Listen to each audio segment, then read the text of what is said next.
Our whole identity, our personality, our way of moving through the world is organized around the story we tell ourselves about who we are, who we think other people are, how we think the world works. Hi, I'm Rosie Acosta. I'm a meditation teacher, speaker, and author of You Are Radically Loved, a healing journey to self-love. Look, I grew up in East Los Angeles during the '92 LA riots, and it set me on a troubled path. I didn't grow up with mentors in my life, so I turned to reading as many books as I possibly could to learn about the purpose of life. In my journey, I found that having these conversations gave me life, and I decided I wanted to create a place where I could share these conversations with my community. So come have a sit with me as we learn about, well, everything.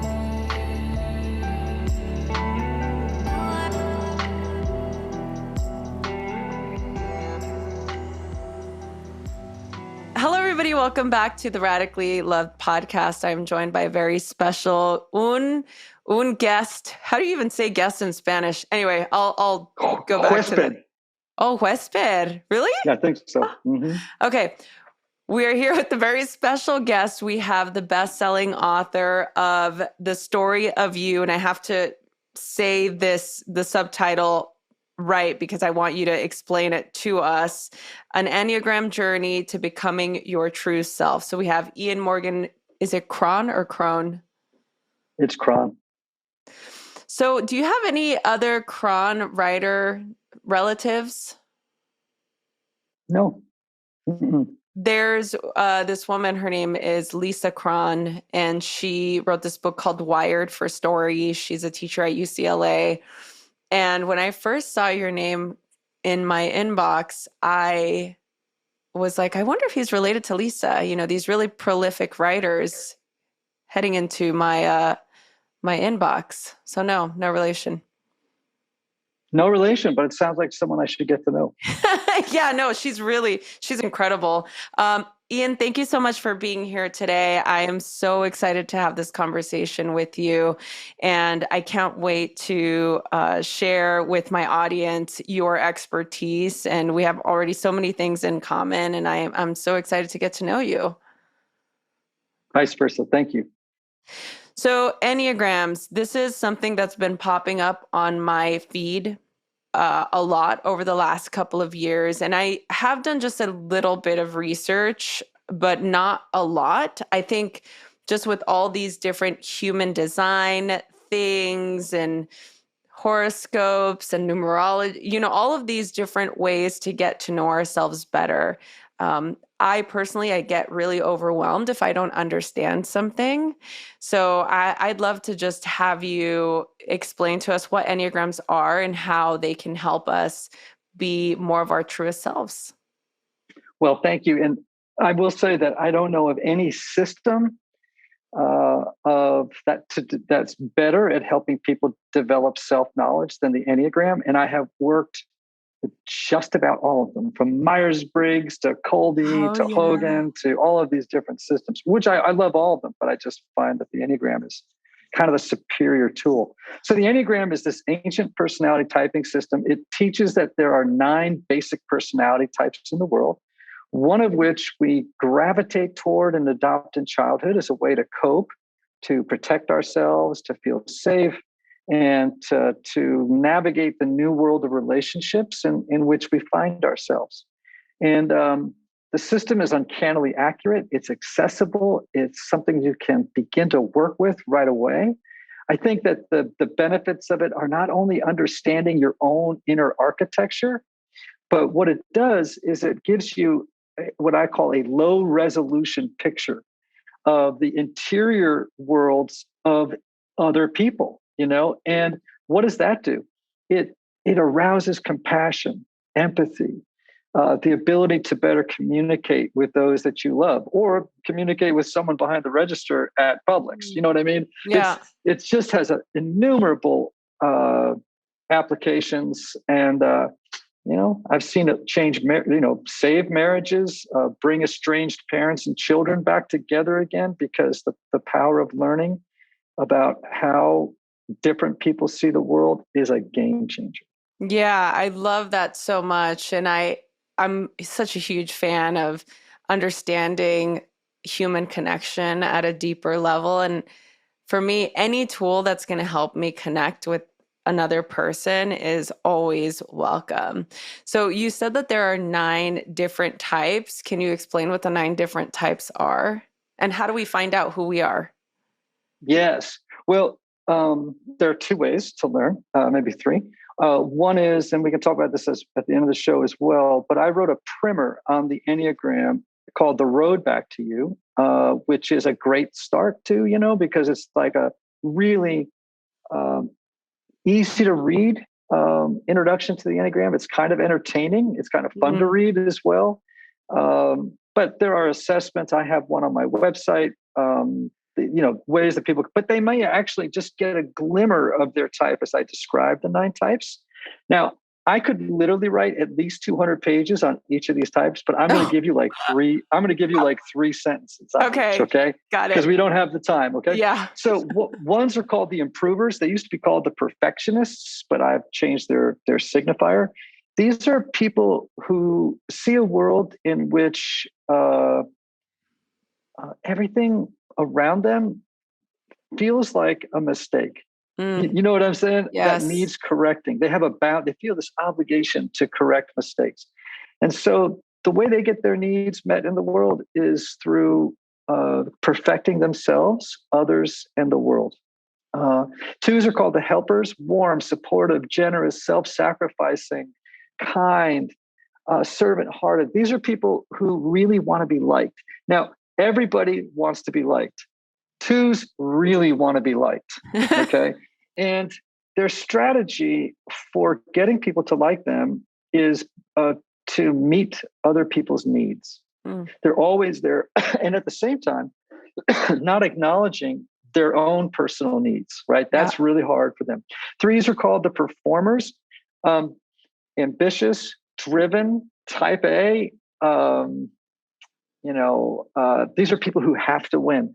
And they're motivated by a need to succeed, to appear successful, and to avoid failure at all costs.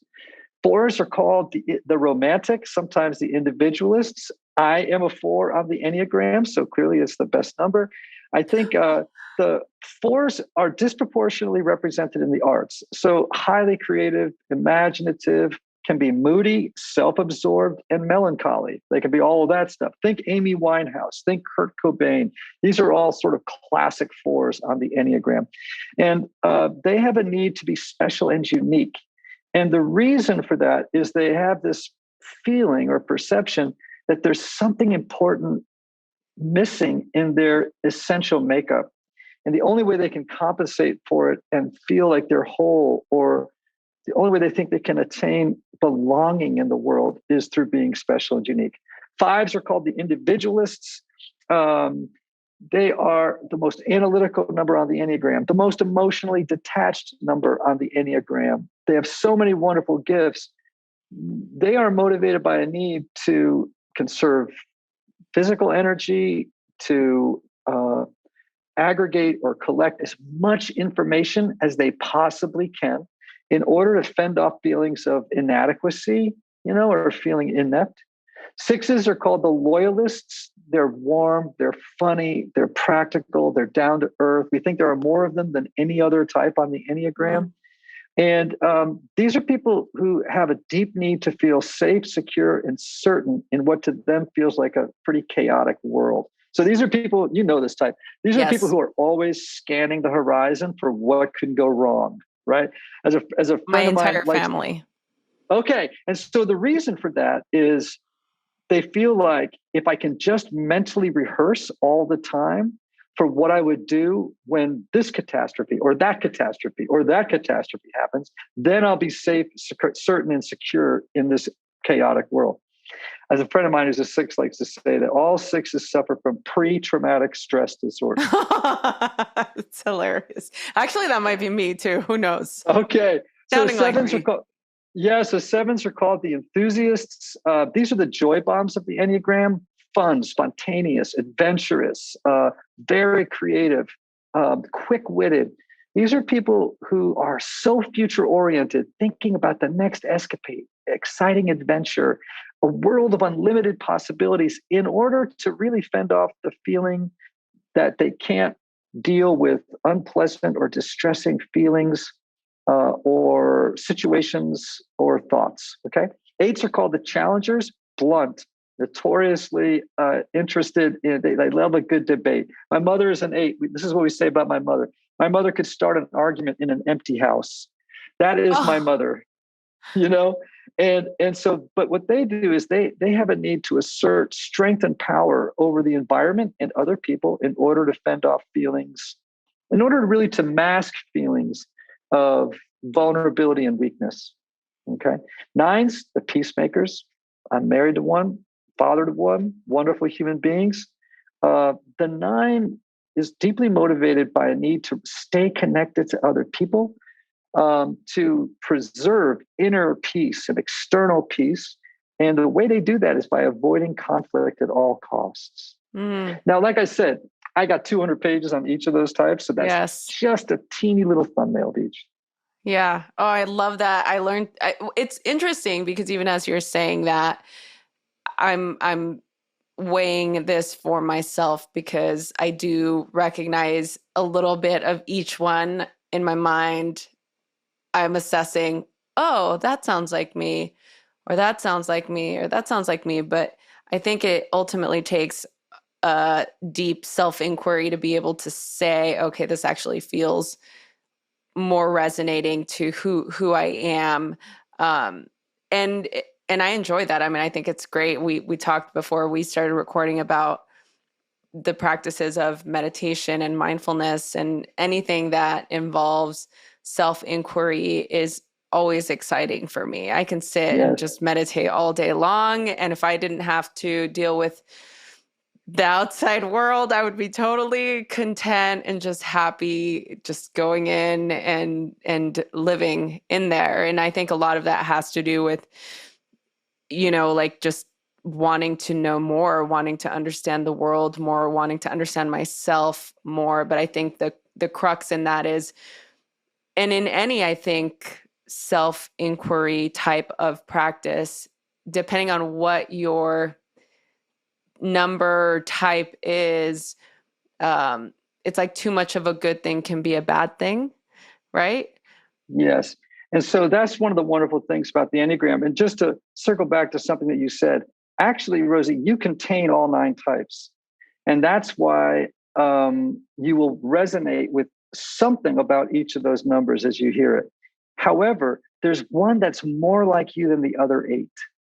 So, and what's important to do is to listen to what the unconscious need or motivation is of each type, because that sort of determines which of those you are. But obviously, we have features of all of them, and but there is one that's sort of your default. It's like you just click into it more than you do to any of the others, and that takes a little bit of discernment. But it doesn't. If you do a little bit of reading, it doesn't have to be that hard. Yeah. Why do you think it's so important for us to learn about ourselves? Well, I mean, so many reasons. I think it's very hard to move through the world with real emotional or spiritual wisdom apart from self-knowledge. I meet a lot of people who are just in the trance of their own egos, in the trance of self, and they kind of operate mechanistically. It's like they're automatons. They just go through life on autopilot, and they don't know why they keep making the same mistakes over and over and over again. They can't explain these predictable habitual patterns of acting, thinking, and feeling that actually kind of govern their lives. It's like they're not in control, really. It's just like they're being bombarded by unconscious forces. And they're like, so they're just like Pinocchio on strings being bounced around, right? So I think self-knowledge and self-awareness are just sort of key predictors of success in relationships. I feel like, as I've grown in self-awareness and self-knowledge, I'm not a navel gazer. That's not the point. Actually, the point is, how do I love myself and others better? And I just think it's hard to do that when you don't understand yourself or even the people who are around you. Yeah, I totally agree. I think that we would be in a completely different world if we spend a little more time asking ourselves who we are and what we actually want in life, and assess whether or not we are striving for happiness, instead of continually separating ourselves from everybody else and finding more things that make us different than everybody else. Obviously, this stems from my own study of Buddhism and yoga and these different types of modalities and what radical love really is. And so another question, I'm like, I have so many questions. I'm trying to figure out, I'm like, where do we go? Because I have so many. I like what you said about how this ultimately makes us better. I don't want to say better, or like we're striving to create this, like there's this pinnacle that we get to, right? This pinnacle of enlightenment, or we get to this pinnacle of, okay, now that I understand myself fully, all my problems are resolved. I mean, I know that that's really not the end all be all, but I think when there is a desire to inquire within and get to a place where we have a deeper understanding, it does create a equal, or it creates more equanimity, right? Mm-hmm. So saying that, what do you think is going to happen to us? Man, that's a kind of a big question, Rosie. I hold on. Let me just sort of like consult with my little magic ball over here to my right. You know, I don't know. It's interesting. I think I obviously care about the world, and I have children. I want this world to become a healthier, safer, more beautiful experience for them. That said, I think part of my work is starting with me. You know what I'm saying? And so again, it's not like I don't go and not like I'm not involved in sort of, I have an activistic sort of dimension to my life. That said, I feel like the best gift I can bring to the world is the highest expression of myself. And if I show up that way, that's to me the starting place. You know, it's like I can't control the world around me. I've learned that in my life. You know, I'm pretty out of control when it comes to other people, places, and things. Right. However, I do have the ability to work on myself. And if I do that first, then I'm more capable of addressing the problems in the world around me. So that's where I start. Yeah. Wow. That's a great place to start. And I know that you don't have a magic ball and you can't tell us what is going to happen. Wish I did. I'd be rich. Right. Well, which one is the archetype, or are they types, numbers? What are Enneagrams? Sometimes we call them types. Yeah. Sometimes we call them types. Sometimes we call them numbers. I like archetypes too. I think that's a great word. Yeah.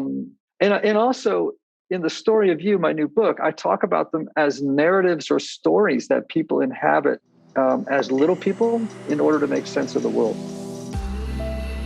It took me so long to finally find what my bra size was. I had this weird thing where I couldn't find a bra that fit perfectly. Either the straps on the top were too tight or not tight enough, or I couldn't really get the exact measurement. It always felt like the bras that I would get were either a little too small in the cup or a little too wide in the strap area. And it wasn't until I took the quiz on Thirdlove that I found the perfect size for me, and I've been getting all of my bras from Thirdlove since then. And this is the portion of the programming where I tell you how much I love my 24/7 classic t-shirt bra. It's super comfortable and I can wear it under any t-shirt and not have these weird bra lines. The memory foam cups give your boobs everyday comfort and support, and who doesn't want that extra foamy support for the boobs? I know I do.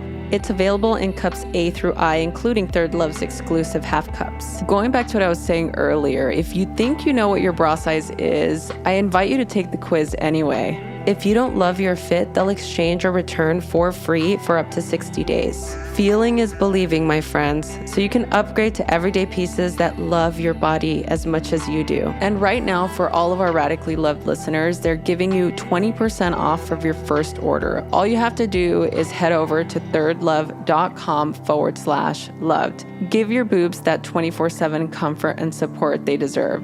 Head over to thirdlove.com/loved thirdlove.com/loved. That's 20% off of your first order. thirdlove.com/loved. The VIP award for this book launch season has to go to Factor. Factor makes it easy for me to eat clean 24/7 with fresh, never frozen, prepared meals that are so delicious you wouldn't believe they're actually good for you. And not only did I enjoy them so much myself, but Tori is obsessed. So now we have to get 2 separate deliveries because I'm definitely not sharing mine.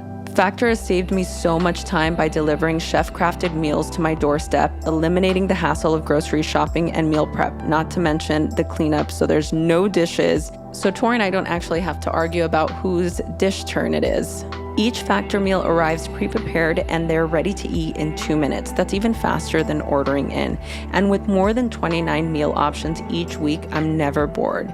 They know all my preferences already. They offer vegan and veggie meals, which is what we get. They have keto, they have low-calorie options, cold-pressed juices, smoothies. They even have plant-based bars that'll keep you energized throughout the day. So you can try Factor today. Head over to go.factor75.com/loved120 and use the code loved120 to get $120 off. That's code loved120 at go.factor75.com/loved120 to get $120 off your purchase. With Factor, it's so easy to eat well and stay nourished and focused throughout the day.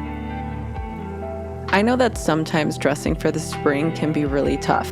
I'm all about getting that good all-in-one wearable. I'm a big fan of the jumpsuit, a good romper, something that I could just put on and feel really good and fashionable in. And luckily, FAHERTY makes it so easy and really has the best jumpsuit and rompers I can find. FAHERTY is a family-run brand making high-quality, timeless clothing with modern design and functionality. It's the kind of effortless style you want every time you go digging in your closet. That perfect set, that shirt, that dress that feels like you've had for years.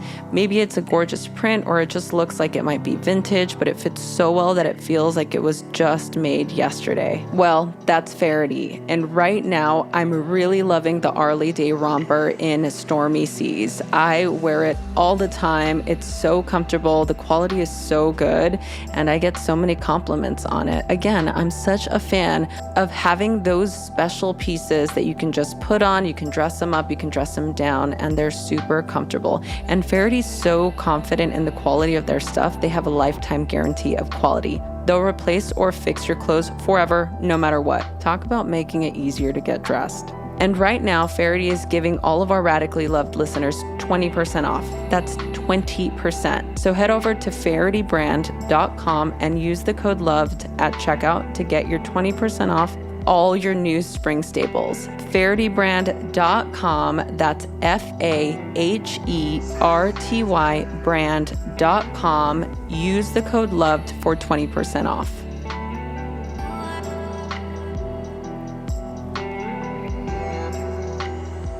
Yes. Oh, I like that. So can you tell us a little bit more about that? Sure. So I think, and psychologists widely think, that all of us as little kids begin unconsciously crafting a story or a narrative about who we are and how we think the world works. I mean, very early in life, right? And, that makes sense that we think of our lives narratively, like a story. Right. We're always saying things like, oh, I'm ending this chapter in my life, or I'm turning the page in this relationship, or, we see our lives kind of like movies, and that's how we explain them to other people, Now, the problem is there's a lot of broken elements in those early stories. We pick up false beliefs. We pick up real or perceived messages from parents, culture, peers, coaches, whatever, and we internalize them, right? And now, those stories help us survive childhood. Without a story to explain who you are to yourself and others, and explain to yourself how the world works, you'd be dead. I mean, you would just be dead in the water.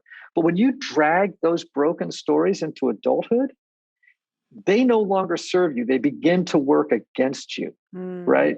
So think, for example, I've mentioned the improvers, the ones, these perfectionists, and it's like that story helped them. Like my job is to perfect others and myself and the world, because that's how I'm going to win love, right? From the people I care about most. Yeah. Well, you know what happens when you drag perfectionism into adulthood? It makes you and oftentimes other people miserable, right? So that story has to be deconstructed. And I think what makes the Enneagram so powerful is it says, look, here are 9 stories that appear so often among people in the population that we should really pay attention to them. Chances are, I guarantee you, everyone in this audience would end up listening if they read about those 9 types in the story of you, my new book. They would identify with one of them. You know, you don't have to identify with 100% of one. You know, even if you got to 75%, that's probably yours, the story that you identify with. And the journey of healing, the journey of self-knowledge is saying, okay, here's this worn out old script, this burned out story with all these broken elements that I have brought into adulthood from childhood. And I got to get a new story. Because, like, frankly, this old story sucks now. And Yeah. we've all had the experience. I mean, haven't you had the experience of saying to yourself something equivalent to, this story no longer works for me. I have got to craft or come up with a new narrative about myself and about the world. And that's what the whole book is about. That's what the Enneagram can help us do. Yeah, no, I love that. And I can absolutely relate to the changing of that narrative, because had I not been able to change that narrative when I was a teenager, I would have just ended up being another statistic like so many of the people that I grew up with. I had the opportunity to have a different vision of what my life could be. And it was only because I was reading books like John Kabat-Zinn, Wherever You Go, There You Are. And I was getting into this sort of like new agey experience of learning about meditation and learning about yoga, philosophy. I didn't actually practice yoga asana until many, many years after, but it was having that awareness of changing that sort of construct, that preconditioning of my childhood that I believed was a limiting experience, and it wasn't serving my present state. And I think there is something beautiful, right, about having a history. And like you said, the story of who we are is who we are. You know, when you meet somebody, a lot of the times it's how we can relate to each other. I mean, you and I were able to connect on many different items, you know, different things that we both said, oh yeah, like I can resonate with that, or you resonate with me, I resonate with you. And I feel that what you're saying and what you talk about in the book particularly really creates an opportunity and an invitation to do that self-inquiry, to understand maybe what's serving us and what's not serving us, and maybe how to utilize that to create a deeper understanding of who we are. Yes. And here's why I think, and this is a big statement, we become the stories we tell ourselves. It's just that simple. Our whole identity, our personality, our way of moving through the world is organized around the story we tell ourselves about who we are, who we think other people are, how we think the world works. You know what I mean? Yeah. And so if that story is wrong, we're in trouble, right? And I guarantee you, and people will have to sort of think about, I've never met somebody who brought a story into their adult lives from childhood that was all that great. You know what I'm saying? Like, well, I mean, you can have a wonderful childhood, right? But don't you, in my experience as a therapist, I think we're all recovering children. Totally. You know what I'm saying? I'm a parent. My kids are going to have this journey of like having to rewrite their narrative, right? Yeah. And so, you know, I think that the beauty of the Enneagram, of this idea of reauthoring our story is, look, it would have saved me a lot of time if I'd read this book when I was 20, before I became a prescription pill addict and an alcoholic, because that behavior was a response to the pain of what that old story was doing to my life as a young adult. And so much of the journey for me for like 10 years was unwinding that crappy old story. If I'd had a book like this, it would have saved me time. You know what I mean? Like it Yeah. just, if I had learned about Enneagram 4s when I was 28, oh my gosh. I mean, I could have saved, I don't know how, 5 years in therapy, treatment. I mean, you name it. You know what I'm saying? So I don't know. I just wanted to spread the story to people. Like, here's the good news. You can change your story. You are not stuck. You are not stuck with this story. Like, okay, these are the cards. I got to play what I got. It's like, you have the agency and the power and the privilege of being able to come up with a narrative that deeply aligns with your values, deeply aligns with your hopes. And there's a process that I help people walk through in order to begin, crafting that new story. It's really powerful, powerful stuff. And I love the way that I've sort of, if I can say I love the way but I'm pleased with the way that I married kind of narrative therapy with the Enneagram. And I just think, so excited for other people to learn it. Yeah, no, I think it's wonderful. And I love that too. I really get there's a lot of I's, right? It's so interesting to identify as the I when trying to relate to others. I always find that such a paradox. And again, that's me just going into my hyper analytical mind. But I really do connect with everything that you're saying, especially when it comes to unraveling, or you use the word deconstruct, our our conditioning, our upbringing, or limiting beliefs that we may have. And I love that you said that this would have helped you when you were in the throes of your addiction, perhaps. What was it that set you on the path to healing, if you don't mind me asking? Oh, no problem. Well, I was 28 and my life crashed. And it's, to be honest, it wasn't a straight line, as is always the case, right? Those old stories are really powerful. They're sticky, and they have a sort of a gravitational pull. It's all you knew, right? And so when you start to write a new story, it can be a little scary because it's like, well, who am I going to be without the old one? Right. And so there is a little period of like hesitation and, like learning how to walk again, and, the inspiration for the book was my first sponsor was a Jungian analyst and an Episcopal priest. He was the coolest guy ever. He was 70 years old. I was a young kid. And I gave a talk one night at a 12-step meeting. And the format of the meeting was one person in recovery shared their story of how they became an addict and then how they ended up in the program and what their life has been like since. And at the end of it, and it was like the classic Enneagram 4 story, I've got to tell you. And he said to me at the end of it, he said, Ian, do you ever wonder if the story actually, the direct quote was, do you ever wonder if you're living in the wrong story? And I was like, what? That is like the most amazing, wonderfully disturbing question. Like at that point in my life, it was like, number one, I felt like, man, I hope so, because look where this one got me. Oh, you know what I mean? It's right. Like, okay, I'm very open to the idea that I need a new story, right? And that question just haunted me for the longest time. It wasn't until I discovered the Enneagram that I put 2 and 2 together and I went, oh my gosh, here are these 9 stories I see over and over again as a therapist, as a practitioner of the Enneagram. What if I could help people, to use that word again, deconstruct their crappy stories? Say goodbye. You know what I'm saying? Like, just kiss the old ones, because you know what? We should be grateful for the old one. Like, it helped you. So with kindness and compassion, we say, thank you, old story. It's time for a new one. Thanks for all you did for me. But I got to jettison you because you're not helping me anymore. You're really dragging me down. Yes.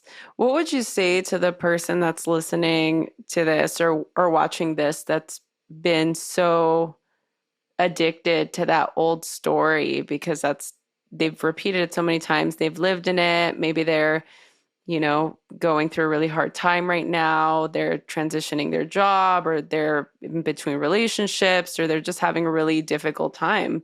What would you say to the people that don't see how to even start to change that story?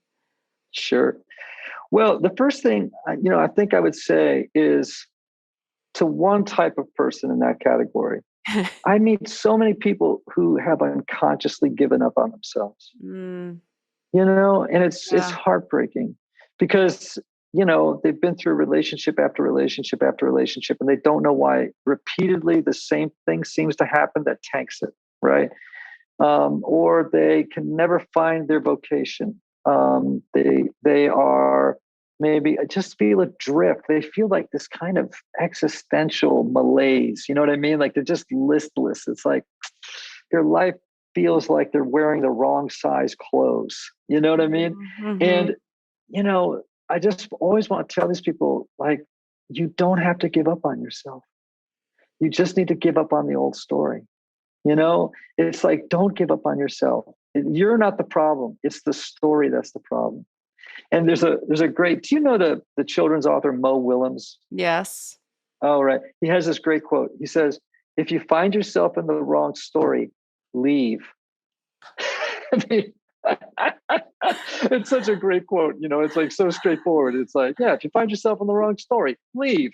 And it's like, so to that type of person, that's what I would say. To the others, I would say, look, in the book, I give sort of a process that you can walk through to help you begin the journey of rewriting that story. And I think it's also a lifelong exercise, but you have to start, with this awareness. Okay, I live in a story, right? Most people don't consciously walk around realizing that. Oh, wait a Yeah. minute. This Ian Cron is a story. Like I'm living in the story of Ian Cron, right? Yeah. And the question is it true? And yeah, maybe pieces of it are, but a lot of it isn't. Like I grew up believing that there was something about me that rendered me fundamentally unworthy of love and relationship. Hmm. Is that true? No, that's not true. I had to consciously exhume, like dig that up and look at it and say, this has really cost me. And I've got to really rewind this because it's just not the truth. I am a beautiful human being full of original goodness. And I am worthy of love and relationship. And so that's got to be a part of the new story. And the other one, you got to go. Time to leave that story, as Mo Willems would encourage me to do. Yes. Thank you for sharing that. That's such a great point, such a great takeaway. You're a husband and a father. What is your prayer for your wife and for your children? I don't know, plural, singular. Wow. That's an amazing question that no one has ever asked me before. Um, I guess where I would begin, and it sounds maybe, I don't know, predictable, but I want my kids to know and my wife to know, and I pray for them to know that they are fundamentally beautiful creatures, fundamentally beautiful, and and fundamentally broken. We are contradictions, aren't we? Yes. We know. I mean, the idea that to say we're not broken at some level, it just doesn't make any sense. I mean, look at the world. I mean, Right. human beings have some issues, right? Yeah. And so, to own both sides of who you are so that you can begin to integrate them and find healing. The healing begins with rigorous self-honesty. These are the issues in my life. So rigorous self-honesty, and then also rigorous self-compassion. Mm. And the ability to own the fullness of who you are, not to deny one thing or another. I know some people, they're addicted to I'm broken, to the exclusion of I'm beautiful. I've met some people who are just completely convinced that all they are is beautiful, but not broken. You know what I mean? Mm-hmm. Both extremes. You got to find a middle way, as our Buddhist friends would say, and sort of embrace both. And I don't really know of any way to do that except to use tools like the Enneagram. There are others, modalities, things that we can tap into. But that's what I yearn for them, because you know what? It took me a long time to get that, a long time. Yeah. Wow. I love that. I'm just literally, I've got so many other questions. I want to be respectful of your time. I do have one more question, but before I ask you the final question, where can people go for more information or to connect with you? Thank you. Well, the new book is called The Story of You, and an Enneagram Journey Toward Becoming Your True Self. Obviously, Amazon, Barnes and Noble. You can walk through the airport, see them on a table in Hudson News, whatever. It's out there. I know. I just walked through an airport and there it was, and I was like, "Wow, look at that!" That's so awesome. It was awesome. Anyway, so they can go to my website, Ian Morgan Cron, and I'll spell it because it's a wonky name, IANMORGANCRON.com. There they can learn about all my different offerings. There's a ton of them, including my IEQ9 Enneagram assessment to learn your type. And then my socials are at Ian Morgan Cron across all the channels. Cool. We'll put the link to where you can buy the book and Ian's website on the show notes. So wherever you're listening to this, just hit the info button and all of those links will be there. If you're watching this this show, listen to me. If you're watching this video on YouTube, you can just go to the description below and get the links there. So Rosie, Rosie, if I'd known we were doing a video feed for this, I'd have brushed my hair. That's all I want to say. We do our best to let everybody know, but we don't have a huge following on YouTube. So you guys, if you're just listening to this, go subscribe to my channel. We need more views. They're going to go now just to see my hair. Exactly. They're all going to subscribe to YouTube right now. Oh, that's hilarious. So, okay, final question. I created this podcast to have a place for people to go to get inspired, to feel supported. The whole idea is that we are radically loved by God, source, whatever higher power of your understanding. The belief is that the universe works for us and not against us. So the final question to you is, how do you feel radically loved? Oh, that's beautiful. Wow, so many ways. So I do have practices like you do. I'm very much a mindfulness practitioner in the Tibetan Buddhist lineage. I love practicing. My wife and I practice yoga, go to classes at least 4 nights a week. So that's a big part of our spiritual diet. So I guess in part, to borrow a phrase from probably someone, an author that we mutually love, Pema Chodron, to practice unconditional self-friendship, right? We're vegans. We try to eat well. I hate vegans. She's plant-based people. Because, vegans can be just a little obnoxious. No, I know. Anyway. I'm with you. I'm with you on all of that. We can talk after we're done, but go ahead. Sorry. Anyway, so practicing unconditional self-friendship. I mean, I always ask people, are you your own best friend? And they look at me like, I've never even thought about that. And I'm like, because, that's one way that you might feel radically loved, is not from an external source, but first from an internal source, right? And then, oddly enough, obviously my kids, my wife, my 2 dogs, I'm obsessed with dogs. I would say I feel it. I love hiking. I love the outdoors. I'm very connected with nature. I would say that one of the places or the spaces in which I feel I get in touch with the radical interconnectedness of all things is in nature. And I feel profoundly loved when I'm out of doors, walking and hiking. So I don't know. Those are the first 2 things that come to mind. I will certainly, in about 20 minutes from now, slap myself on the forehead and go, wait a minute, I should have said that. But that's not too bad. We don't shit on ourselves on this podcast. Amen. There you go.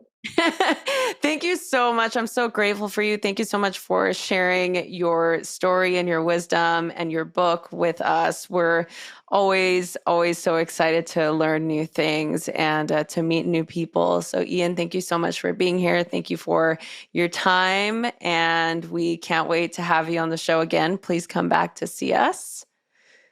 It would be an honor. Thank you. Everybody that's listening, thank you so much. Remember to subscribe, rate, and review wherever you get your podcasts. And remember that you are radically loved. Thank you so much for listening to the Radically Loved podcast. Please remember to subscribe, rate, and review wherever you get your podcasts, and follow us on Facebook at Radically Loved Rosie, on Instagram at Rosie Acosta, and Twitter at Rosie Acosta. By the way, this is original music by DJ Taz Rashid. You can follow DJ Taz on Spotify and check out the best music for yoga and meditation.